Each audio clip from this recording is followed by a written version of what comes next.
if you're new here, my name is Rachel. I'm an Australian artist and illustrator. Today I'm going to head out of the studio and down to the creek on the edge of the farm where I live. I'm going to do a little bit of sketchbook drawing, and I would love if you would join me.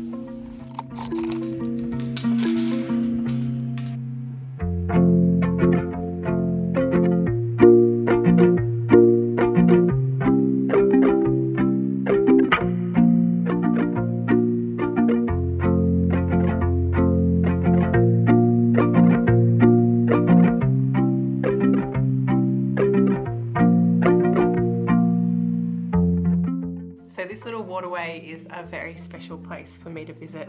I've been going there since I can remember, and it's very peaceful and at the moment relatively healthy. So over the past few seasons we've had drought, fires, then these awesome floods.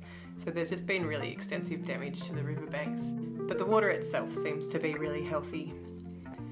So I've always visited this place when I need a bit of calm and peacefulness, and in fact my mum told me that when I was very young and my sisters were very young, she used to walk down to the river and just take a bit of time out from a house full of young kids. So it sort of really has a special, meaningful place in my family and in my life. I think on this day I kind of wanted to do some landscape, plein air type drawing and painting, but I just didn't quite get there. I ended up drawing some of the water creatures that inhabit the river. For me, the fabled bull rout is probably the most exciting of things that lurk in the depths of the river.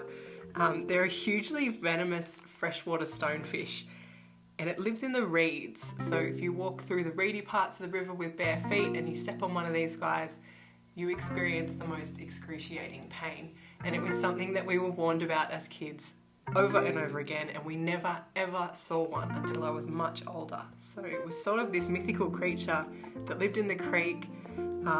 Was never really sure if they were real or just a rumour, but apparently I'm pretty sure bull rout is an anglicised version of the traditional Gumbaynggirr language name for the fish, and I sort of like to think about that too. I can just imagine the traditional landowners trying to explain it to white colonisers. You know, that there's something that lurks in the river that can cause you great pain. And apparently what you have to do is put your foot in as hot a water as you can stand until you can get to emergency services. So none of it sounds good if you encounter one of these guys, but I just always found them so fascinating, the fabled river monster of my youth. So anyway, these drawings ended up being some of the things that live in the river. Just fun things to draw and that tie me to this really special little place.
you.